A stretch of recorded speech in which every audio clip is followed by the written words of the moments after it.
Hey guys, I am Daisho, and I am here bringing you my first hour of Devastation draft about a month or two into the format here. I usually like to try and get my drafts up a little bit earlier, but do what you can. Pretty busy these days. But yeah, I'm definitely excited to do another one of these videos. Hopefully this draft will work out well. I can't say I've drafted this format too much, but I guess a decent enough amount that I learned it a little bit, and I sort of know what I'm doing here and there. Anyway, this pack comes down to a few choices, probably just between Unquenchable Thirst and Farm to Market. I think I'm going to go with Farm to Market.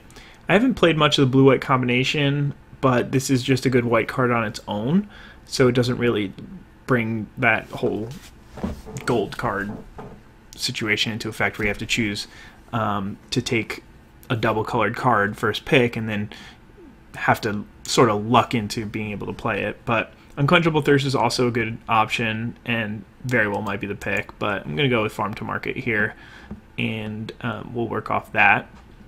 So being a white card, I have a slight preference towards white cards in the second pick, but not a significant preference. And there's a really strong card here in Struggle to Survive, which is basically just a 3-mana removal spell. The second half of it is really not that powerful, but I'm definitely going to go ahead and take this one here. The other decent cards in this pack are Angel the God Pharaoh. It's not a bad card, not a great card, and Kenra Scrapper, which is just a really solid 3-drop, but definitely going to go with the removal spell here and not look back. Wow, what a powerful pack compared to the first. Well, I guess my first pack was pretty weak, but the second one had a nice Struggle to Survive in it. But anyway, this next one has got Nimble Obstructionist, which is a solid creature. It's just a 3/1 flash flyer. Sometimes you get some more value out of it. And you have the choice of Bloodwater Entity, which is just a really, really strong card in one of the best color combinations. It's a blue-red spells deck. One of the best archetypes. And then there's Ambuscade, which is just an excellent green card, probably the best common in the format. So definitely have a lot of really strong options. Kenra Scrapper, which was notable in the last pack, isn't even in the list here, though it would be nice to take a red card to stay on color. But I'm going to go ahead and take this Bloodwater Entity. Maybe I'll take this Nimble Obstructionist because it can really go with either of my first two picks. It would be very disappointing to go into blue-red and have passed this. But I think that's... maybe I should have taken the Ambuscade. I don't know. That's a tough one. Okay, well now I see another Ambuscade. Wow, what a really powerful pack again. So it's got Ambuscade and Puncturing Blow, two really sort of premium pieces of removal, and a Torment of Hailfire, which is an interesting game ender. Probably not really in the consideration here considering what I've got so far. So if I had taken the Bloodwater Entity, it would be a pretty easy Puncturing Blow. With the Nimble Obstructionist, not really sure which way to go. I think I'm still going to go ahead and take the Puncturing Blow, even though Ambuscade is a better card. Just because I do want to sort of focus in, and I've already got a nice red card, and we've seen some good red cards for a couple packs in a row. So I'm going to go ahead and take this red one and hope that it doesn't really come back to haunt me too much. So no green cards in this pack, which is interesting to say the least. I could stay on theme and go for another red card, or I could go for a Torment of Venom, much better than the uncommon version. But I think I'm going to go with neither. I'm not going to go with either the black cards. I'm really too far away from... I mean, I could start taking black cards now, but most likely I've missed my opportunity to really draft an effective black deck just because I haven't started on it, and things don't seem to be going in that direction. I could take a Desert of the True and to go with my Farm to Market, but I don't think I'm going to be that way. I think I'm going to be red, so I'm going to go ahead and take this Gilded Celadon here. I do like the card quite a bit, and I think it's one of the better 5-drops, but that being said, you never know. I mean, 5-drops and tend to be pretty replaceable, so it wouldn't be the end of the world if I miss it, if I don't really capture one of these, just because I'll be able to find a big creature at the top of my curve no matter what. I'm going to go ahead and take Dauntless Haven here. I think it's the best card in the pack by quite a bit. I could take Granitic Titan or Thorned Moloch or Strategic Planning to try and stay on theme, but since I do have that white card already, and this is a really strong card, it's probably a pretty good signal to get this 6th pick that red-white might be open. That being said, I could continue down that path and take this Mummy Paramount. There's also a Spellweaver Eternal and an Unsummon, which are 2 really key cards in the blue-red deck. So that's an interesting option here. Both of these cards are better than Mummy Paramount. So given that I'm going to be red, I think it's probably better to take one of these blue cards. I'll go ahead and take Spellweaver Eternal here. Not sure which is really more important for the deck. That might be something that you find out after playing it enough. But either way, I'm going to go ahead and take a Firebrand Archer. That was definitely a really good pickup this late in the pack. Just a solid 2-drop for this color combination. Still a white desert here. Leads me to believe that it's possible that white and blue are both open. Or, sorry, just basically white, blue, and red could all be open. But I think Frontline Devastator coming back out of what was a pretty weak pack overall is just a good sign that red is one of the colors to be in. I'm going to go ahead and take this Leave to Chance. You never know when you want to splash this thing. It does some weird stuff, so it's not terrible to pick up, but nothing else here that I really want. Chandra's Defeat for the sideboard is really nice. Granitic Titan is okay, but it's just great to get one of these really, really powerful sideboard cards this late in the draft. Take another Frontline Devastator. Could be that other people just have that card much higher. I'm just going to take this land. People have that card much lower than I do, but I don't think that's the case. I think it's a pretty solid card, so it's a little bit surprising to see it go all the way towards the end, but maybe that just means red is open. So going into the second pack, I saw those 2 blue cards, but I didn't see much else. It's possible that I just don't end up in blue-red, so I definitely need to really keep my mind open a little bit. It's possible that I would even just take this Unquenchable Thirst over the Open Fire if I knew that I was going to be in blue. But that being said, I'm just going to go ahead and grab this Open Fire here. It's just too good of a card to pass up on, and I know I'm going to be in red, so it's so much more likely to make my deck than Spellweaver Eternal or Unquenchable Thirst is. But I would still like to see either of those 2 cards come back around.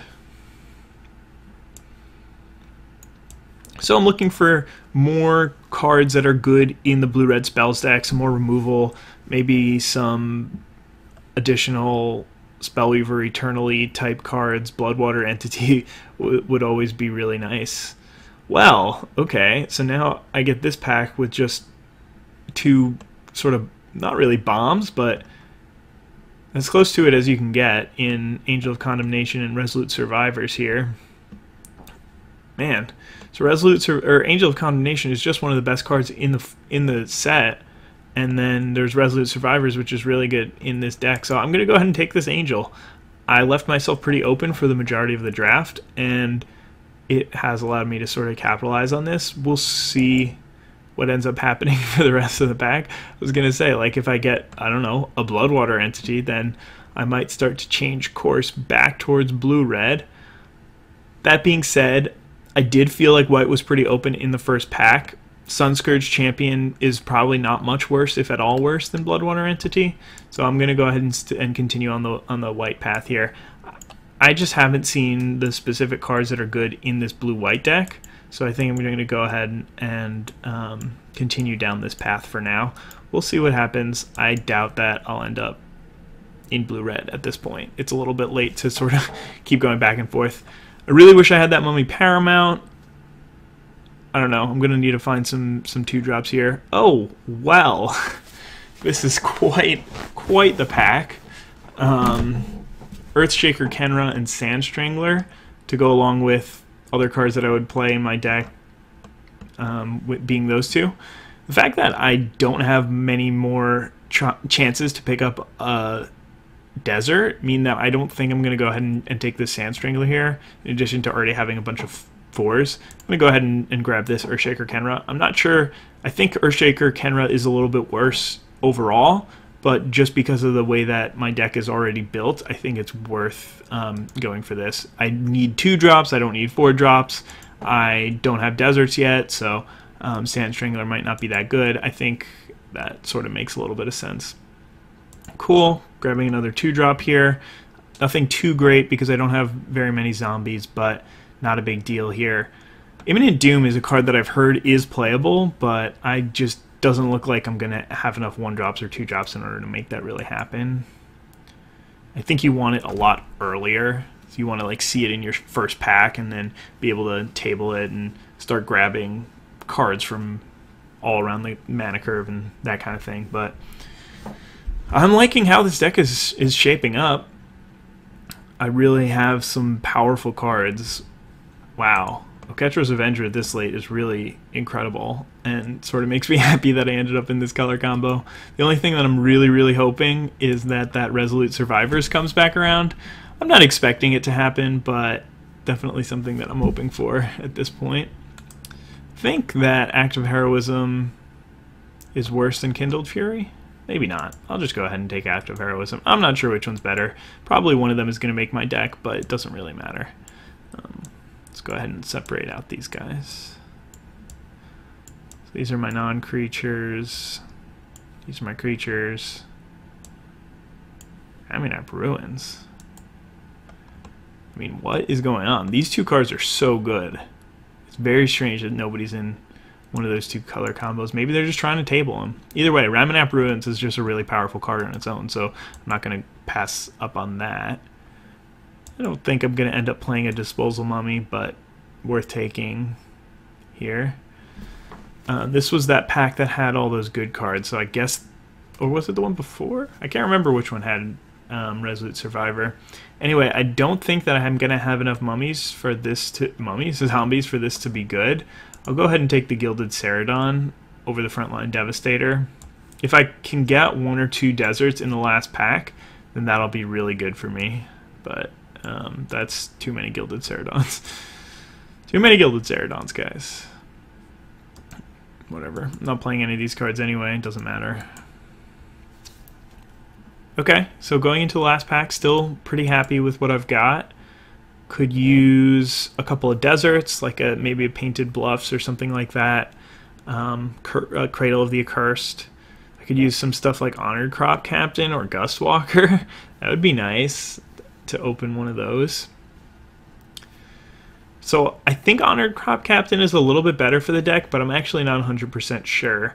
I'm going to go ahead and take the Gustwalker and hope that this tables.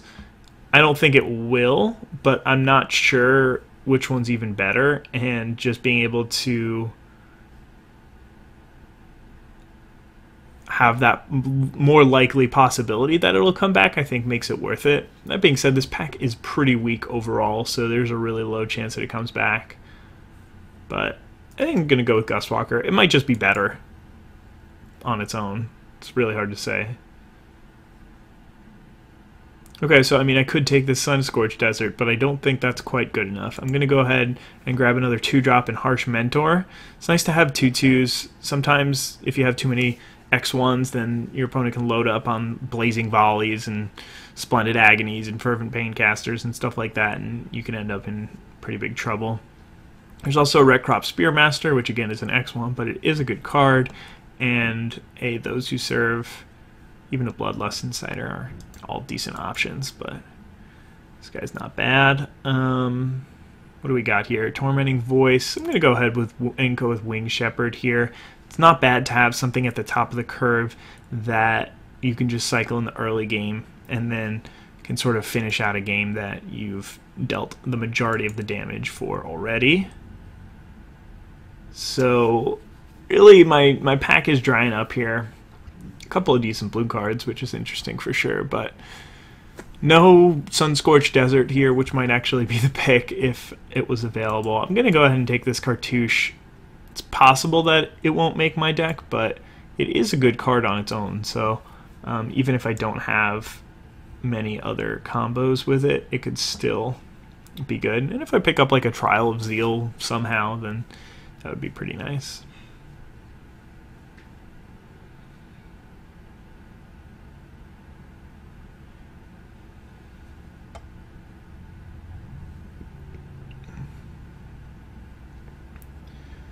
Okay, another good pack for me, picking up Oketra's Attendant. Means that I can cut one or two of these Gilded Ceradons. I might not play any, to be honest, if all I have is that one desert. Cartouche isn't bad, but that's really the only other thought or even consideration. Okay. Definitely seeing a couple of good options here. So I can take this Binding Mummy, and it's not like I have too many zombies, but I have enough to sort of get some value out of it. This can come back as a zombie. These two guys are both zombies. Another zombie. This can come back as a zombie. Zombie.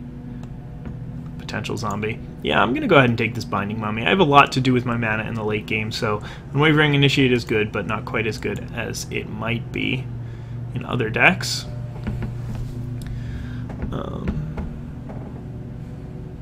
Probably not going to play probably one Gilded Ceradon, and this does look like a 17 land deck. I tend to like to play more lands, to be honest, than most people. I have a lot of 2-drops, but I also have a lot going on in the late game. Angel of Condemnation uses a lot of mana. Pick up Those Who Serve, at least better than Disposal Mummy. And I mean, I want to be able to play these guys in the late game, so that'd be nice. Probably cut this Cartouche. I don't think I'll be aggressive enough where that'll really be the card that I want. Okay, I'll take a Cradle of the Accursed. If I'm playing 17 lands, then I definitely want to be going down this route anyway. And I mean, I can cut something like a Firebrand Archer for a Gilded Ceradon now, and that looks pretty good. I don't think I want the Cat or Fling or anything like that. So this was the pack that was supposed to have my Honored Crop Captain, but not too shocked that it didn't come back around. I'll go ahead and take this Manticore of the Gauntlet. I'll take Cartouche of Zeal. If I want to be really aggressive, then I think this will be a little bit better, but I don't plan on playing it.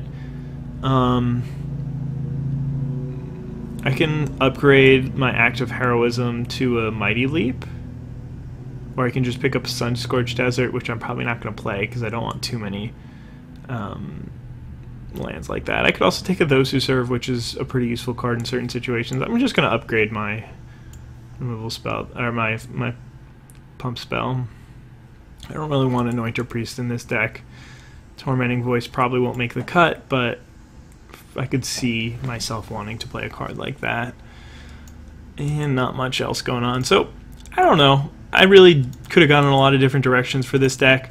I ended up here, which is sort of like a red-white mid-range deck. Not necessarily where you want to be, but I've got some decent removal, a couple of pump spells, some big creatures, some powerful cards. So there's definitely a lot of good things going on in this deck. It doesn't look like the best version of any deck, but it's solid for sure. So I'm going to go ahead and go with just an even split. So I don't need any forests or islands, but I can go with 8-7, and then that'll put me at 8 white and 8 red. So I think that this deck will play out pretty well, but we'll see in the next video. See you guys later. Bye. Hey guys, here for round number 1. I just put you on this screen because I switched out Tormenting Voice for Kindled Fury. I feel like this is a more aggressive deck, and we're not really going to want to be playing pump spell, or it's not a more aggressive deck, that's the opposite of what I mean. It's a more controlling deck, so I want the game to go long, and I don't really, I don't even remember what this card does. I just remember that it's insane. Okay, I mean, it's good. I guess it's not insane, but anyway. This is a great hand. I have Earthshaker Kenra on turn 2 or Binding Mummy, both of which can start getting some damage in really quickly, considering I have a zombie to back it up. Drawing the second white for Angel is really sweet here. Opponent cycling Lurching Rot Beast. Doesn't tell us too much, but I guess it tells us that our opponent's probably playing a zombie deck, because you either play this card if you're playing a really heavily cycling deck, or you're playing a zombie deck. In this case, it looks like they're on the zombie half of that spectrum. So I'm just going to go ahead and drop the Earthshaker Kenra here, and get in for some damage. My Earthshaker, it doesn't make sense to just play an Earthshaker Kenra and not attack, because if they have any zombie, then I can't block next turn. So I'm probably not blocking this guy anyway. So it makes a lot of sense to just get in there when I can. Earthshaker Kenra early on makes more sense than waiting for a little bit later. Well, that's a problem. I guess that's a decent answer, to be honest. I think that it actually might be worth playing it out here instead of the Those Who Serve. I'll be able to play Those Who Serve plus Binding Mummy on turn 5. And I'm going to play Angel next turn anyway, so there's a possibility that this is a mistake, but it does deal the damage for this, and I think that this game might end up coming down to a reasonable damage race, because I know that I'm already getting in for some damage here. Earthshaker Kenra is eventually going to die and enable a big swing. I'll have Binding Mummy to help enable a big swing. So, and my opponent's stuck on land, so I really want to kill my opponent as quickly as possible here. And I think that this might actually work in my favor. I don't know. We'll see. But it's definitely an interesting card to draw at this point in the game. I mean, maybe my opponent will just attack and I'll be able to trade, and that'll be fine. They're Mummy Paramount here, so they're going to be able to push through 3 damage. That's okay. I guess they could just trade the Earthshaker Kenra for a 1/1. I think I'm probably fine with that, because I want this to go to the graveyard anyway. Okay, I could play Puncturing Blow and kill this, but it's not. It's going to make the 1/1, and it's not coming back for a little while anyway, so I'm going to just drop that and swing in with the Kenra. I think saving the Harsh Mentor makes some sense here.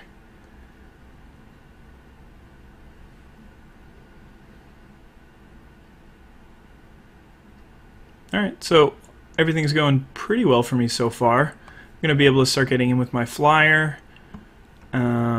I have Binding Mummy, Those Who Serve coming up next. I could just actually play Puncturing Blow. Now I kind of want to block. My opponent hit their land drop. Not really sure what they're representing here, but they definitely have something. I don't think that there's an instant way to play a zombie for 3 mana. Alright, I'm going to go ahead and block with my Harsh Mentor. I'm not sure if this is correct, but I don't think I really want to take another 4 damage. Then I am sort of losing the damage race here. But maybe I've made some mistakes here. I don't know. Okay, well, at this point I can just charge in with the Angel and hopefully ride it to victory. I mean, my opponent making a couple more 1/1s I don't think is actually going to be relevant. I'm probably winning this game through the air anyway.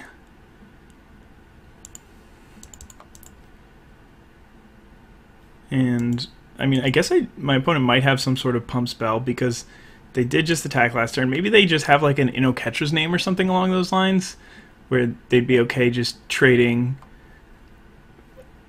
Mummy Paramount for an Angel plus a pump spell. I don't know. I guess because it could be Inno-Catcher's Name, I won't block both of them singly, but I think I am just going to double block this Camel here. I can't really imagine it goes poorly for me. I'm okay just trading 1 for 1 here. I have a 3/3 flyer on board and an Earthshaker Kenra in the grave, another flyer coming up soon. That's a pretty funny combo. Alright, so that's kind of annoying actually, because I didn't draw my land, so I can't, and I have a bunch of things to do with 6 mana, but not much to do with 5. Guess I could use this. Interesting. So I can go with Angel of Condemnation activation plus Mummy Paramount. So if my opponent does like my opponent can't attack again, because if they do, then I can just exile their creature. Or I can just Puncturing Blow and get rid of this. I honestly think I'm going to go with the First plan. They're going to exert this, so I'll have a chance to do it next turn anyway. They didn't use the ability. Interesting. And now I can just block something with those who serve Dauntless Haven. Sure.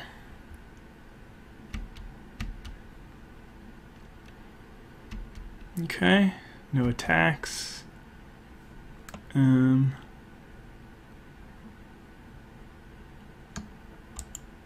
Okay, I guess I may as well use this ability to blink out the Anointer Priest.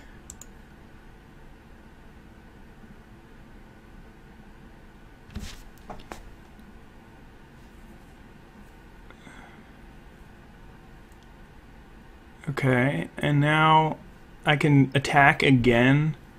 I can attack and use this ability again, which is interesting. I don't think it's necessary though, so I'm just going to go ahead and attack with the Angel.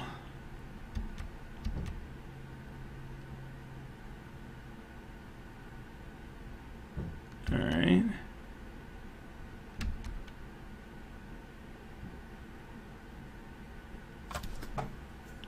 Like, my opponent can attack with Dauntless Haven next turn to untap the Steward. So, I'm not really sure what their plan is here, but because I'm just going to go ahead and leave my mana up again. And again, if they just decide to attack, then I can just block, and if they have a pump spell, then I can just exile the Haven. And if not, I can always exile the token at the end step. So there's really not much that my opponent can do here that seems to be particularly effective.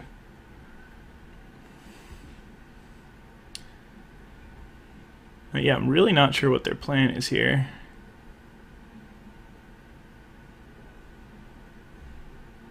Okay.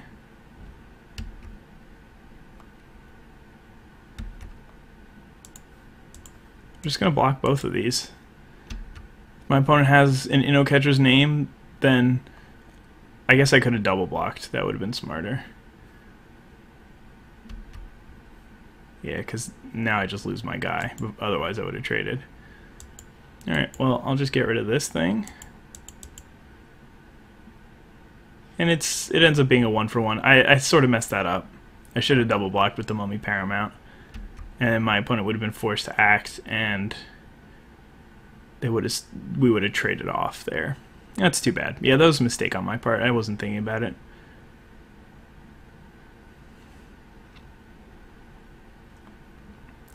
Alright, well, I can still send in the Angel, and I guess I may as well send in the Avenger. It's not doing me any good on the defense here.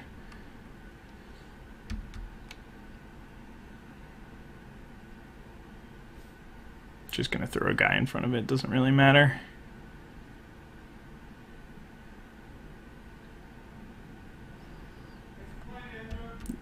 But yeah, Angel of Condemnation just really making stuff happen here.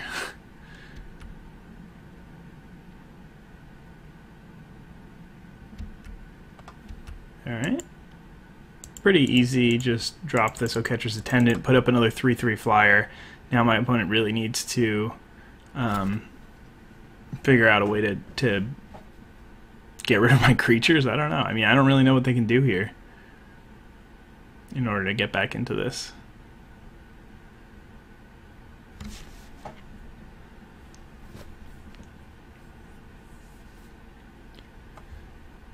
This card is just so powerful. I mean, I don't even need to exert it in order to get a huge benefit out of it.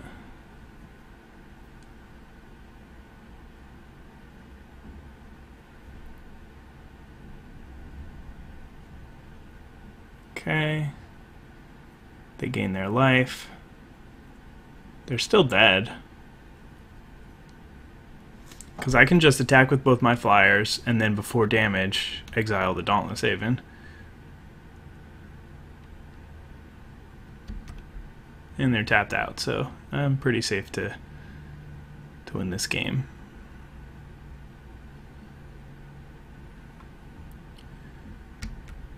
course, now I draw the extra land.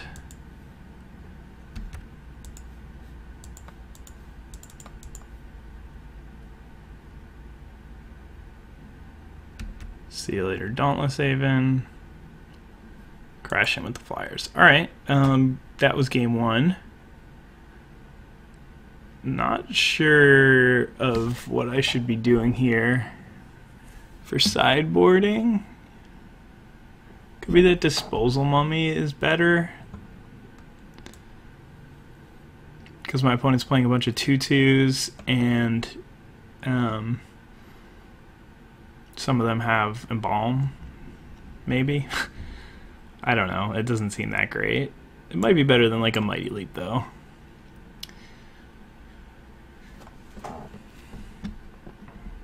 Alright, I mean that should be fine. I'm really diluting my deck spells. I've got 4 removal spells and basically the rest creatures, but that's okay. I mean, I definitely have a lot going on. I wonder if I should have thought about cycling Winged Shepherd at any point last game. I don't think so, but it would have been at least interesting to consider. At this point, like, I could cycle Winged Shepherd to try and find a 2-drop. I guess I'll wait and see what my opponent does. If my opponent plays a really good 2-drop, then I might just do that. But if they don't do anything here, like, I want to cast the 6-mana 3/3 flyer in this game. I don't want to just cycle it and not have it later in the game. So, and I don't need anything in particular here. I've got a 3-drop, I've got a 4-drop, I've got a removal spell. So I could have used a 2-drop, but cycling just to try and get that little extra chance is probably not worth it. Alright. Earthshaker Kenra. I guess I would have hit the 2-drop. Pretty unfortunate, but it's okay. I'll just drop the Dauntless Haven. It's possible that I'm supposed to struggle and kill the Cursed Minotaur here, because this thing is going to hit me for like 9 damage this game. I don't know. I have no idea when I'm going to be able to block it, but wow, this is actually active because I've got the desert in the grave, but that's alright. I mean, start getting in there. Let me Paramount, sure. That's not a huge deal. I can attack. Oh, I guess I can technically just double block next turn. I forgot that Dauntless Haven has the ability to just give itself vigilance. Honestly, I'd rather wait a turn to do a double block, because then I'll be able to have struggle to survive up. I think that there's a good chance that I'll just play Earthshaker Kenra and not have another play next turn, so that might end up being my line here. Okay, Sparring Mummy pre-combat is funny, but it makes sense. And now they just have a black up, so that makes it much less likely that they're going to have a pump spell, so I think I will double block here on the Cursed Minotaur. If they attack with it, I won't be blocking the Mummy Paramount. Yeah, I'm not going to block the Mummy Paramount. Technically, both of these, my opponent's pretty happy about this, but they're on the play this game. I'm definitely not going to be the aggressor, and I need to recognize that at this point. My opponent just has way too much power on board for me to start turning it around without trading off.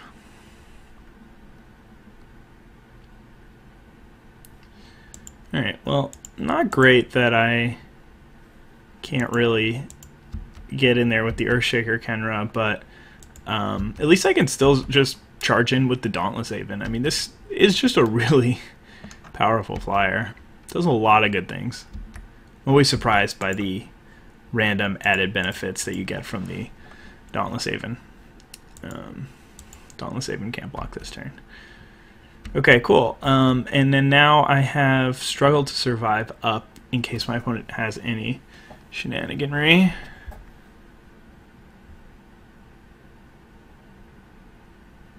Just gonna attack me with their Hostile Desert. Sure. It's pretty good here.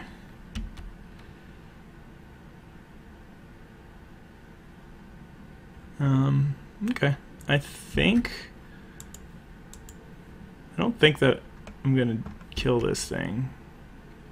Unless my opponent plays a Struggle. or catcher's name. Really seems like they have it too. Yeah, I'm gonna pass just because if my opponent has an catcher's name, then they just get to kill my guy for free. Dauntless Haven. That's not so bad.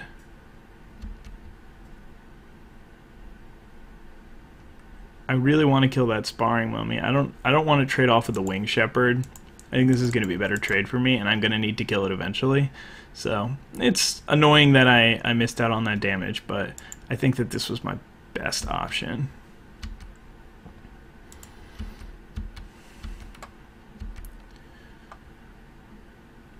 Didn't really have any great plays there, I don't think.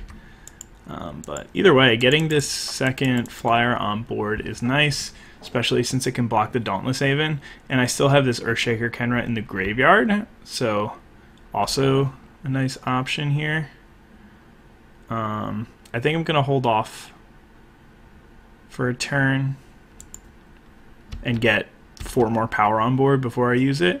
And also with Binding Mummy, I'm going to be able to actually tap one of their creatures as well. So even if they have another creature next turn, it'll be pretty good for me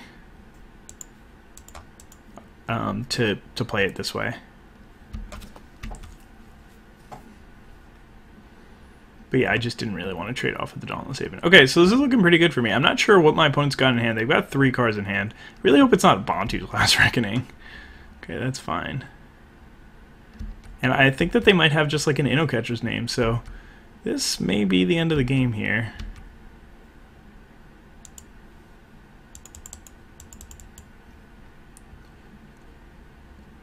So I'll use this to make this not block, and I'll use this to tap this.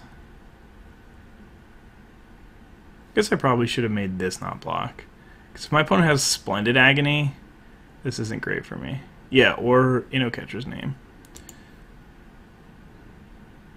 Okay, so they can block this and still take 5, 7, 9. That's still the play. But yeah, I screwed that up. I should have done it the other way around, because then it actually would have been lethal.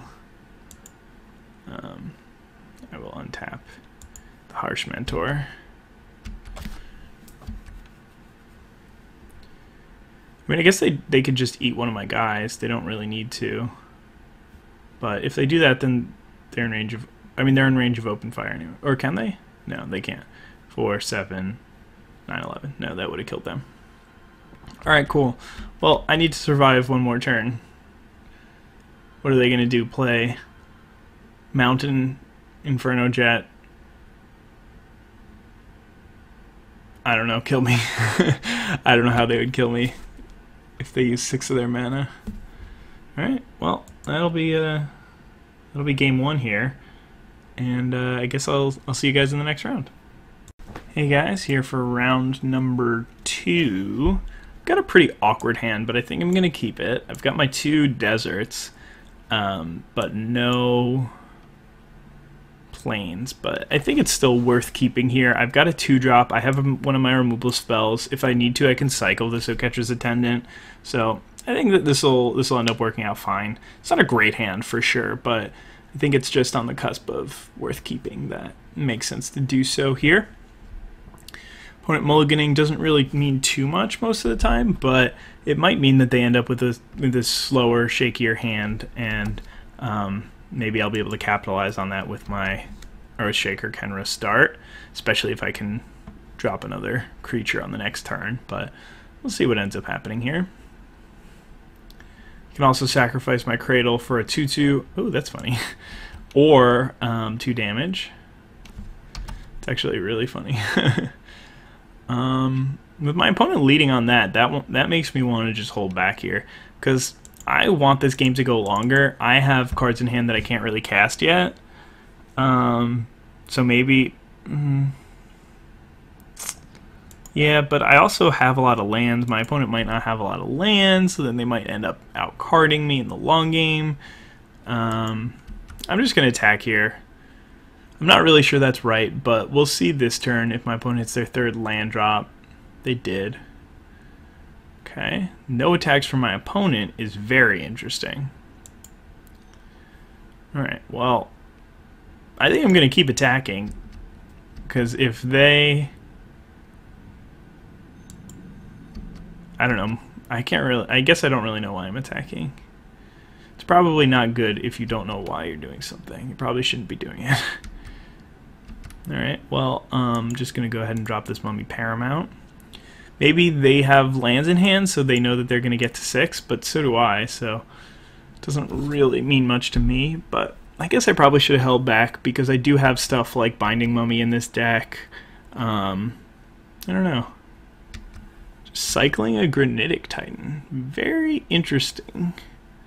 Not really sure what my opponent's working with, but it can't be what they want if their turn 3 is to cycle Granitic Titan.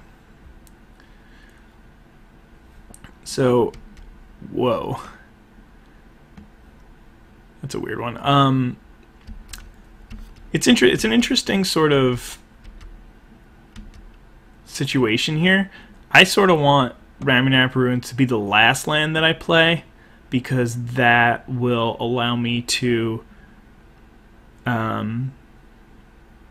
get the most value out of it. Sorry, I'm just thinking about my plays. Because basically I want my opponent to know about it as late as possible, but I also don't want it to get discarded to a random discard effect. There's a couple of those in the format that are actually playable, so it's definitely an interesting decision of when to play the Ramunap Ruins. I think I'm going to hold off on it for a little bit longer, though. I'm cycling before I attack here, because I don't have another planes. I'm not super likely to be drawing another planes, plus I can play it from my graveyard anyway. And I have at least Binding Mummy as a Mummy 2-drop that I can play and hit my opponent for an extra damage. So it's not like it's a huge benefit to be doing it this way, but I think it makes sense to do so on my turn. Doing so on my opponent's turn means that I might be able to get to use a Struggle to Survive or a Farm to Market. Well, probably not Farm to Market, but might mean that I get to do something like that. So opponent cycling Beneath the Sands is interesting. Seems like there's some sort of multicolored green deck, which is a really strong archetype in this format. So nothing like particularly exciting or unexciting about that, I guess. Well, now I really want to hit the second white because I drew this Angel, but I'm okay with good old Gilded Celadon here. So much better when you actually draw your desert than when you don't, but that's why I have 2 deserts in here now. So it's looking like next turn is going to be a huge turn. I mean, I might be able to hit my opponent for 11 damage. No, more than, yeah, 11 damage. 8 from the Earthshaker Kenra, or 4 from Earthshaker Kenra, 4 from the Gilded Celadon, and then another 2 here. Oof, they had the removal spell. Very unfortunate. I feel like it's actually a pretty big mistake here to not attack for my opponent, because I'm most likely to just play land Earthshaker Kenra. I haven't missed a land drop yet, so that's my most likely play. And under this play, their Hyena Pack is just sitting down, not getting to have a good old time. So I think that that was a mistake on my opponent's part. And while it's nowhere near as explosive as the turn I was hoping, it's not bad to beat in for 7 damage, get almost half your opponent's life total in one swing there. So now I think it's the time that I want to use Struggle to Survive aggressively. Well, that's unfortunate. I guess I'll hit in for 3 damage. That's not bad, though. Alright, so I'm going to go ahead and kill this and drop a zombie and then get some damages in.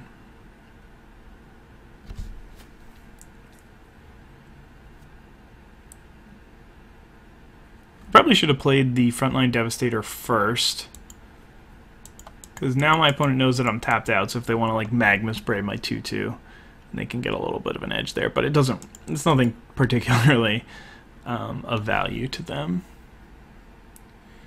Okay, so now, I mean, I essentially have the win on board. I have Frontline Devastator, which has got a flick 2, so if my opponent blocks it, then they take an extra 2. And then I have 2 Ramunap Ruin activations, so I really don't need to play another card in order to win this game, unless my opponent plays some Lifelink or some such card. So opponent really never found their green, which seems to be one of their main colors. So not 100% sure what to expect here, but yeah, I'm going to be playing Chandra's Defeat. I know that. That's an easy one. Still don't think I want to be playing Leave to Chance. It's pretty funny that I have an on-color gold rare that's not really even in consideration for making my deck. Okay, so Chandra's Defeat comes in. Probably some junky 2-drop comes out. I mean, all my 2-drops are actually pretty good. Let me Paramount maybe is the worst of the bunch. Could also take out like a Those Who Serve, Frontline Devastator, a Gilded Ceradon. I don't know. I don't want to take out some of my bigger creatures because I feel like this game might get grindy and I'll need some of my more powerful cards to win. But either way, Chandra's Defeat should help. I don't know how much red my opponent's actually playing, but I think a lot. Hard to say. Either way, I didn't see anything too crazy from my opponent the first game, so that's always nice when they don't start out with some incredible deck. I played against a really strong red-white deck in the last draft that I did that beat me in the finals. I'm curious to see what the percentage of people, like how their percentages shift after you lose. So like if you lose and then you immediately do another draft, then how much of an impact does that have on what you draft in the next one? Because I really don't think that I was leaning towards red-white in any way, but it'd be interesting. Just a little. These are little kind of things that definitely make me think. All right, so I'm gonna go ahead and discard this mountain. Maybe I should have discarded the Cradle. Yeah, it's possible. The reason why I'm discarding the mountain is because I have a couple of double white cards, but I don't really have too many double red cards. But that being said, I do have this Frontline Devastator that would be nice to get online, so perhaps that was a mistake. Okay, I'm going to be the aggressor here, so I'd rather play a creature that can start getting in for damage than one that will brick wall my opponent. But yeah, I mean, they played 2 Feral Prowlers here. They're not really going to be the ones on the beatdown. And my opponent did mulligan again, so all good to see from my perspective. Not quite from my opponents, though. Kind of unfortunate. Well, they've got all their colors, so they might be set. I guess I don't really know that. They might have more than 3 colors. Cycling a Granitic Titan. Cycling something for just black and then playing a hollow one. That'd be a saucy turn. Okay, gonna get in here with the Dauntless Haven, drop a Cradle. Don't really need the 3rd white source, so I think I'd rather have the Cradle on board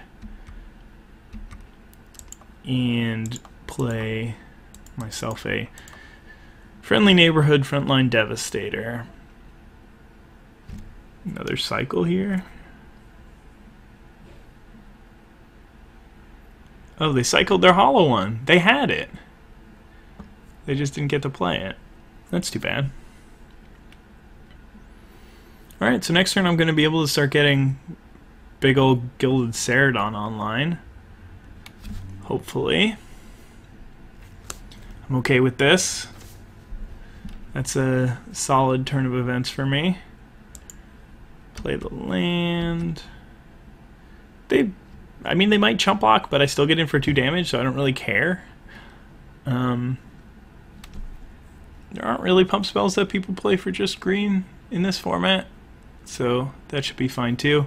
Dauntless Haven can untap the Devastator, so that'll work. Good blocker, friendly blocker. Okay, so I mean, they probably just wanted the card here and they figured they'll save the damage, but Doesn't help them out too much. And now I can drop this big beastie Viseradon. And my opponent's got to come up with something pretty good pretty quickly. Well, that's pretty good, I would say. Wish I had that second red right now. Instead of this stupid Cradle of the Accursed. Okay, so here are my options. I could... Well, how much damage can I get in for this turn? I could kill something. Attack for 7/9. I mean, honestly, I think that I'm probably okay. I guess this is going to kill my flyer, but I can kill it. Let's see, when does it come back? The beginning of the next end step. So I can kill it on my end step. Or I guess I can kill it now. Make that not block. No, that's fine. I'll kill it on my end step.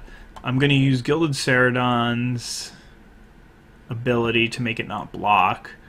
And then also get to play a Binding Mummy this turn. And I think that that should do enough here to get me to win this game. Right? Yeah, this is fine. I'm gonna... Oh, I guess they save 4 damage here, so they only take 5 down to 9. I think that this will probably work, though. Well, let's see. So what if I just kill it now, make this not block? Then they'll get it back, but if they cast it, then they're just going to die. So I think I want to kill it pre-combat.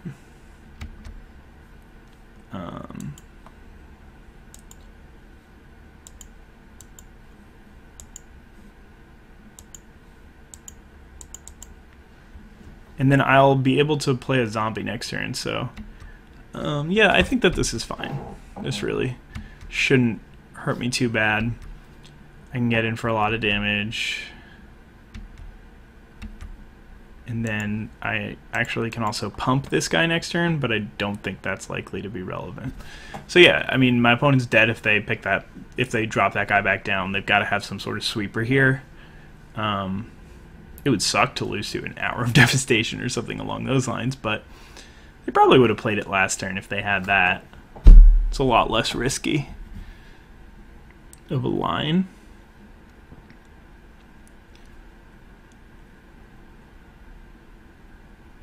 Okay, what do you have? Scrolling through the hand, looking at the options. Not seeing anything good. I see it. It's really unfortunate my opponent didn't get to do what their deck wanted to do, because their deck seemed very interesting. With a lot of cyclers, with Hollow One, with some ramp into Granitic Titan, and stuff like that. And, you know, I mean, they had a lot going on, so it's a little unfortunate. So now I can just play this thing. I didn't really even need to. I could have just activated Cradle of the Accursed and tap down Feral Prowler, let's say. Yeah. Alright, cool. That was that, and looks like I'm going to get to play a third game here. So I'll see you guys in a moment. I mean, it's an intermediate draft.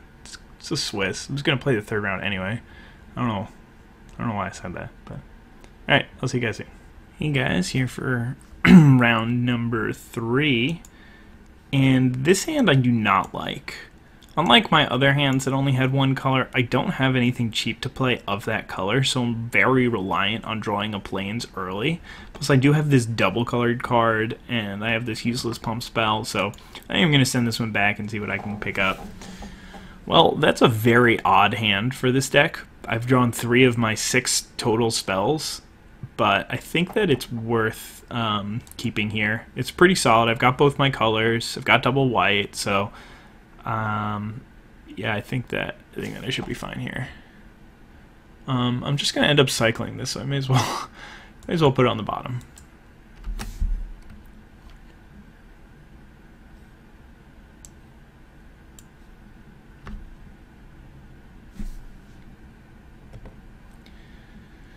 All right, let's draw some early creatures. That would be ideal. Maybe like an Earthshaker Kenra next turn. Could go for a Mummy Paramount too. Both of those things would be happy for me. Alright. I'm not gonna be that angry about that, but definitely not what I wanted to see. So I could Mighty Leap my opponent's creature. Not sure why I would want to do that, but I could. Doomfall. Alright. It's pretty good for them. They get to nab one of my removal spells. I was thinking that I might want to use one of them on this Bitterblade Warrior, trading 1-for-1 early in the game with my opponent when they mulliganed to 5 tends to be pretty good, but if it's going to leave me with only one removal spell left, then I really don't want that to happen. So, not sure why. I guess they're trying to figure out if they want to take farm or struggle. I can't imagine why they would take farm over struggle. Farm is so much worse, but that's cool. Alright, so Bitterblade Warrior coming in for 2 damage. Big creature draw, big creature draw. Okay. Awkward. Yeah, I'll keep taking the damage from this Bitterblade Warrior. I don't particularly... Ooh. Interesting. So now I don't have an option. I could just save it if they want to. I guess they'll have to crack this eventually to get them back, but you know, not a huge deal. Still no real reason to go ahead and play one of my removal spells. I just think that this guy's going to get outclassed. I guess he doesn't ever really get outclassed. It's probably worth just using a removal spell because I won't want to use my... I won't want to trade with my creatures anyway, but that being said, opponent having this makes me really hesitant to actually trade, so we'll see. See what they do this turn. Nothing. Okay. Well, I mean, that's kind of what I'm talking about here. You can just drop good old Harsh Mentor and easily just trade off for the Bitterblade Warrior. And I get to trade off this Harsh Mentor. I can use this farm to market on something much more valuable later, so.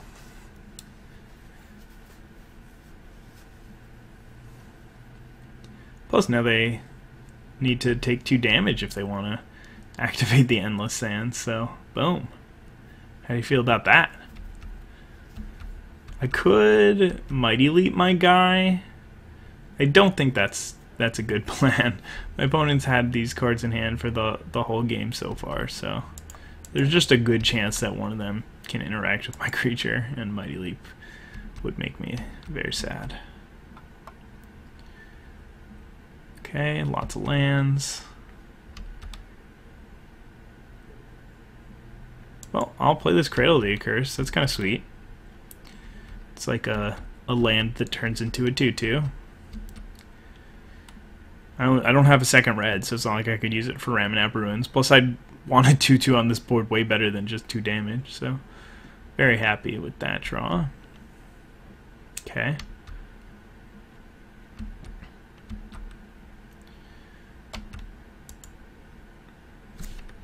Oh, this is only a sorcery. Wow, what a mistake. Alright, well, I guess I'll make a 2/2 now. I still don't want to do the 2 damage, even though I drew the extra mountain. That was very silly. I mean, I could have attacked and used Mighty Leap, but they still would have gotten to save it with that. So it's not like... I'm not really even sure what I would have done. I mean, I would have attacked, I guess. I don't know. Maybe I wouldn't have attacked.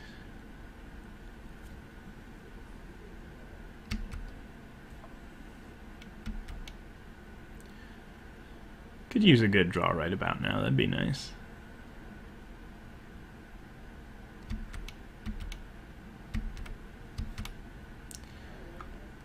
I'd say that qualifies.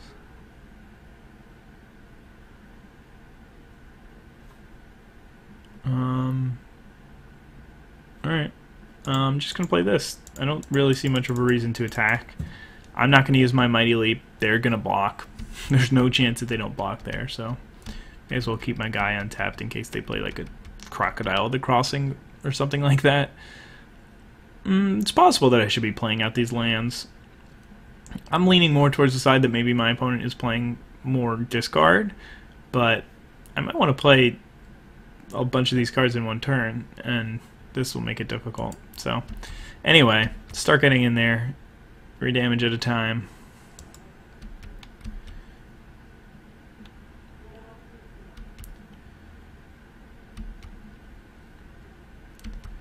Now I kind of wish I had that land for the 2 damage, because it looks like I'm gonna start getting them knocked down a bunch. But opponent's really not doing much. I can't say that I'm doing too much either, but they definitely are not doing much. So they've got these 2 cards that are very good with cycling, but they're playing a green-black deck, which is super interesting.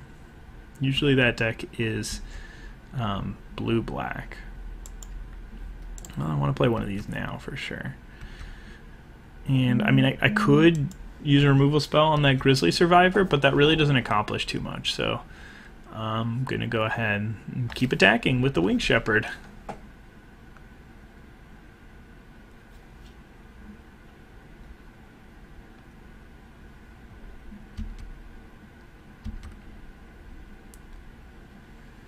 Okay. Solid 3 damage. Pass the turn. This Endless Sands is really a bit more annoying than I thought it would be. It could be a problem.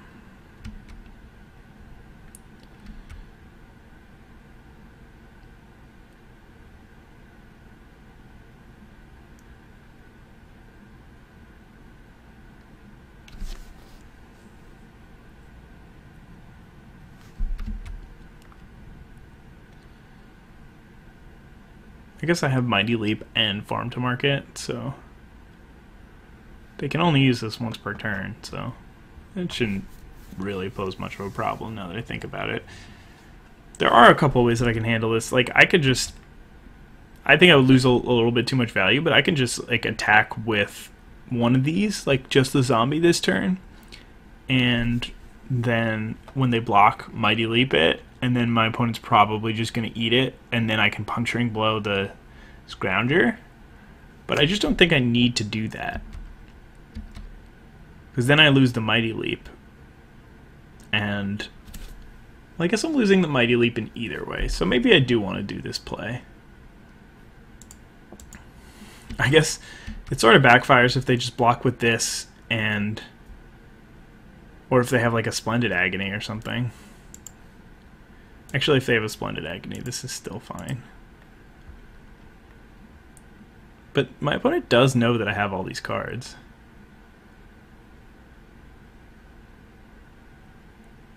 Sure. So basically I traded the Mighty Leap for the Endless Sands, which I think is fine considering that I've got 2 removal spells in hand. I'm going to go ahead and drop one of these lands because I think I might want to have cast it.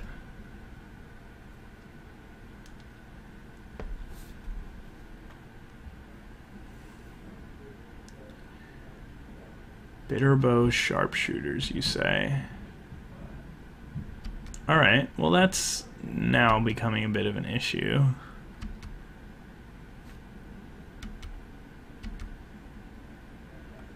That's a good draw. So I guess the problem here is that if I let my opponent get 2 things under the Endless Sands, like if I use another removal spell, then that's pretty bad for me. So I think I'm just going to drop this Devastator and then shift the turn. And this is going to be pretty threatening for them.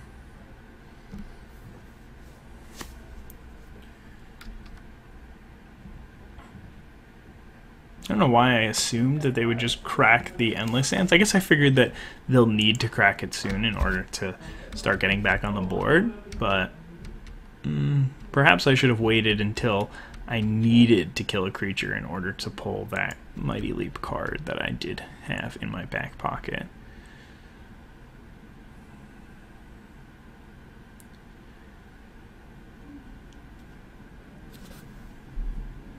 But yeah, I can start attacking with the Devastator. It's got the activated ability, so I can get through pretty much anything. Said pretty much anything. I'm not taking responsibility if my opponent plays a Greater Sandworm here. I know that I can't get through Greater Sandworm unless I draw a Mountain next turn. In which case, I can take down a Greater Sandworm. But yeah, Devastator getting in would be good. My opponent doesn't actually have good blocks on it.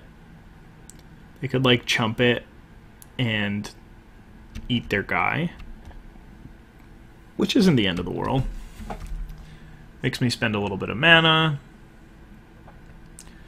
They still take 2 damage, so that's good. That's interesting. I mean, I'm just going to snap that block off about as quickly as possible. Question is, do I double block it? Probably not. I got treble block it. Like, I don't need these 2/2s. So this would be like, if I trade the 2/2s with this, it's fine. If they have a removal spell for the Devastator, then the 2/2s trade, and that's fine. Yeah, I think this is what I want to be doing here.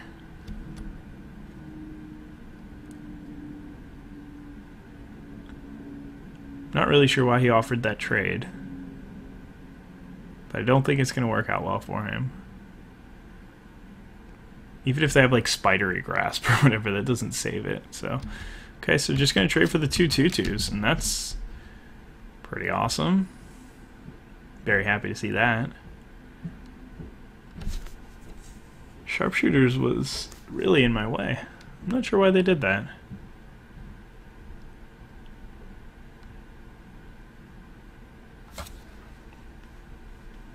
But I'm okay with it. Alright. It's an odd situation to happen. A post-combat cartouche. Kind of wish I had one of those lands in hand now, huh? I think it made sense for me to play them, but it's a little bit unfortunate.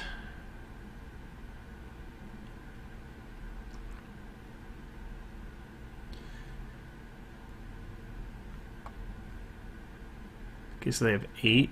I can't quite get up to 8. But this is okay.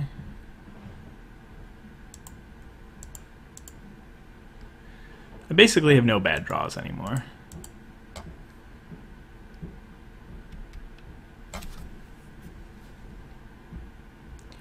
My opponent's almost out of cards. I guess they still have this Grounger. I've still got a couple removal spells. Ooh, what's this?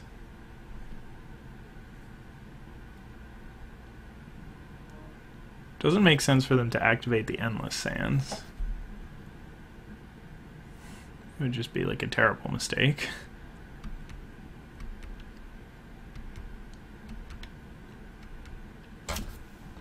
I definitely don't want to discard anything in my hand currently, so I'll hold off on that play for now.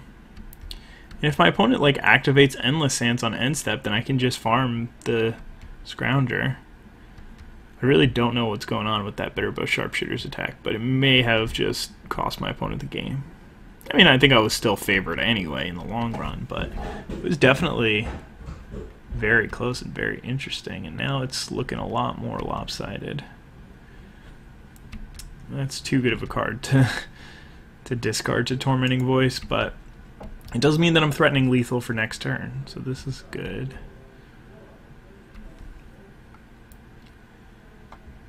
And, of course, that's with the Ramunap Ruins down here that can just throw itself at my opponent for 2 damage. But let's see what they got.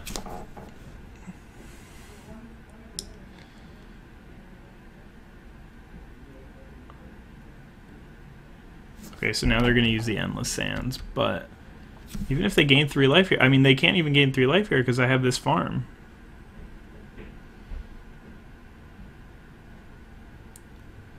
I guess they could have like a... Ooh, interesting. I don't think that does anything. I've still got plenty of life.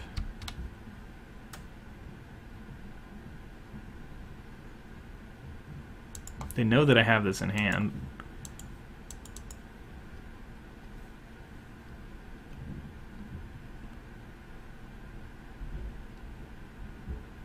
Whoa! That is not a card that I was thinking of. Alright. So now my opponent's hitting me for exactly lethal. So it looks like I just have to throw this Gust Walker in front. And now I'm in bad shape, because they're going to gain 5 life from that. That is quite the turn of events. I really didn't think that there were very many cards that could have gotten them out of this situation, but that was one of them. Now, I mean, I'm definitely behind at this point, because I couldn't come up with a good double block here to kill one of their creatures. I guess I could have double blocked the Scrounger and then like waited for them to cast something, but I just really, Without Weakness is not a card that's on my radar. And I think with good reason. I mean, I don't think that card is played enough to really get the respect that I would have to give it in order to play around it there. Because there's a significant cost to playing around it there. So anyway, drew a good card, Gilded Ceradon. Going to be able to play the Puncturing Blow. But either way, if I lose this game, then I think that there would be a tendency to blame the fact that, oh, my opponent's playing a bad card, and they got so lucky that they drew all their cards, and they had all that. But, like, there were a lot of situations within this game where I could have made different decisions. Remember when I missed that Cradle of the Accursed activation? Remember when I played out all those lands so I didn't get to discard one to Tormenting Voice? I mean, there's a lot of points throughout this game where I could have made different plays, and it might have turned it around a bit. So, definitely can't take all the blame myself here. So, and I think that's just important to note sometimes, because people don't really tend to recognize that, I think, as much as they should. But anyway, back to our regularly scheduled game. Can Tormenting Voice, get rid of that Plains, draw a couple of cards. I think I'm gonna attack with the Gilded Ceradon, making the Feral Prowler not block. I'm okay if my opponent double blocks here. Yeah, I think so. Because I want to end this game as quickly as possible before my opponent draws some way to overcome my defenses. And the Hooded Brawler would trade anyway. I mean, I guess yeah, because if I don't make the Feral Prowler not block, then they just chump with it, and that's a perfect situation for my opponent. But this was going to trade with the Hooded Brawler. Ooh, they're just taking the damage here, hoping that I didn't draw any creatures, I guess. But this puts them dead next turn, which is a very, very strange decision. I think that there's a lot of ways that my opponent can come back from this game, but all of them involve trading off for the Gilded Ceradon. I mean, I guess they're really hoping that they could just win the game on this turn, which is pretty reasonable. I guess I just needed a removal spell, assuming that I had one creature, but now that I have two, it's going to be a lot harder. Okay. Well, let's hope they didn't draw something sweet.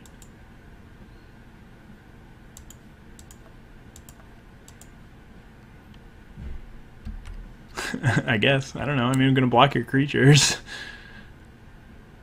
Okay. We got the first game, but that was certainly a lot closer than I thought it was going to be at one point in that game. I really thought that I had it in the bag, but solid game. Gotta respect my opponents not giving up there. I like Kindled Fury a little bit, I think. I don't know. My opponent's playing a big green deck, so my creatures, be nice to give them first strike, but I don't think that it's particularly relevant. Yeah, I think I'm just going to go ahead and submit with the same deck list. I guess I could play like a Volcanic whatever that card's name is. the one that destroys a land. That would be pretty interesting against my opponent who's got that endless sand. So I could, if they tap out, then I could just go ahead and smash that land to bits. That'd be nice. But anyway, it's really sweet starting hand. That just made it so much better too. I've got a 2-drop into a 3-drop. I've got a nice curve topper. I've got a spare 2-drop in there that I can hopefully mix into the curve somewhere. So definitely, and Oketra's Avenger is one of the best 2-drops to play on turn 2. If they can't tangle with it just yet, then you get a lot of value out of it because you can start hitting for 3 every turn, and it's so unlikely that they're going to be able to just eat it anytime soon. So I can at least get in for 3 every other turn. It's very similar to Gustwalker, but I think Gustwalker's still a little bit better either way.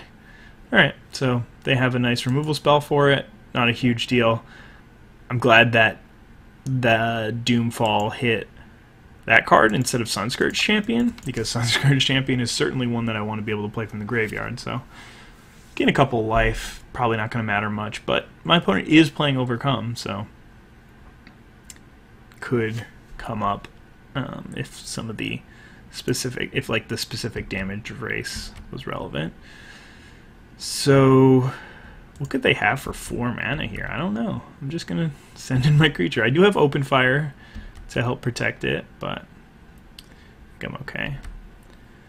And this format actually has an unusually high amount of sweepers, so it's pretty important to make sure that you're not overextending into one. But I mean, this Sunscourge Champion can come back if I ever draw second planes, and I don't think that I really need to be playing around it just yet. But either way, gonna keep putting on the pressure, keep attacking.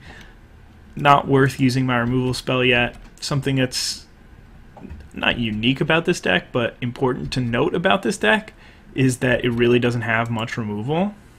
Not sure why they didn't block there. That seems really strange.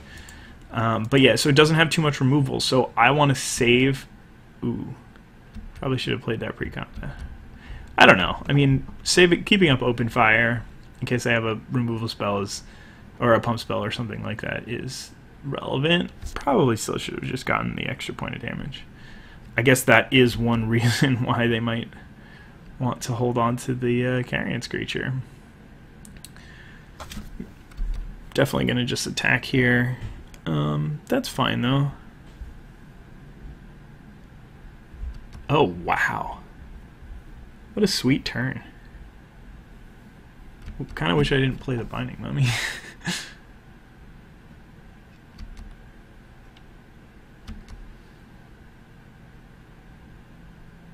Okay, so they get a huge life swing here, and it definitely was worth it for them to get that big swing in.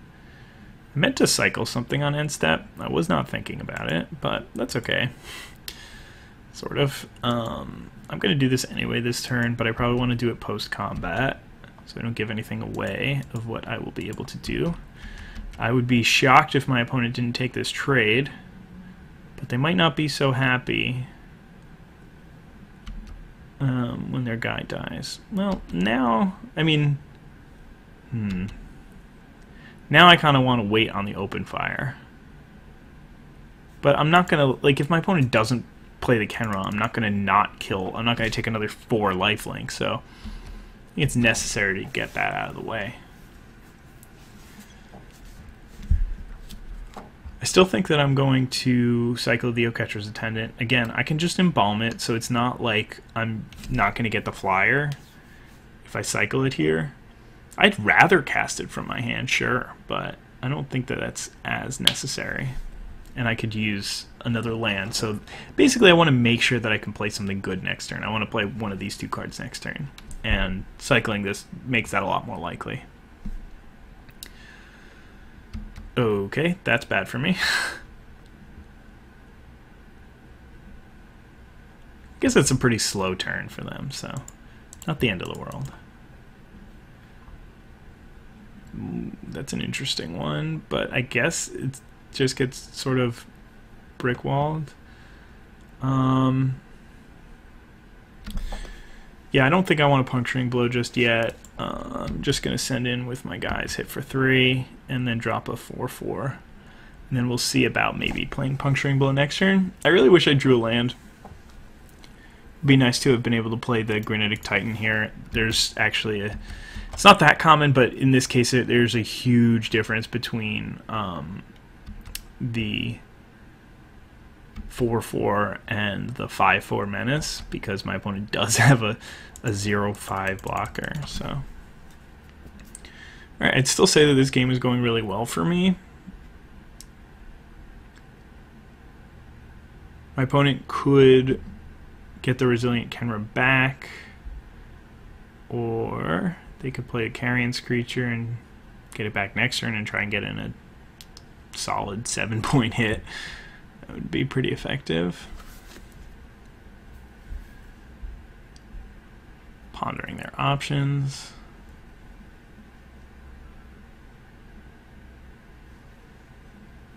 Interesting.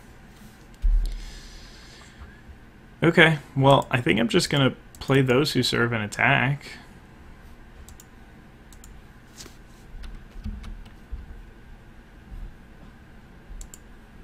It's possible that I should have thought more about what they might have.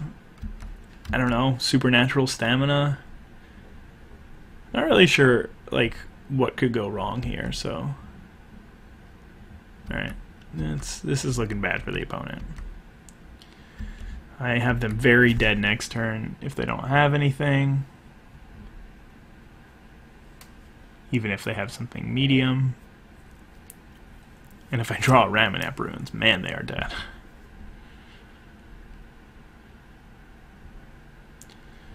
Seven mana. What do you have for 7 mana? Is it just the 6 mana, but you needed the 2 green?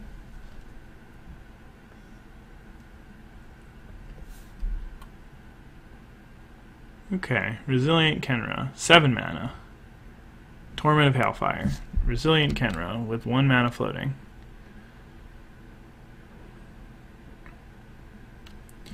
Okay, I knew you had that card. You're still dead. Not dead on board, to be fair. But dead. Very dead. Puncturing Blow, get rid of this guy, and that should do it. It's a decent way to run a draft. Just, you know, win three matches, 2-0 each of them. I don't think that my deck was like crazy good or anything like that. It was fine. Had some solid removal, had some decent creatures, but I don't think I would call it more than like a 6 or 7 out of 10. So pretty happy to have that result with this deck. But either way, thank you guys so much for watching. Hope you enjoyed these videos, and have a wonderful day. Bye.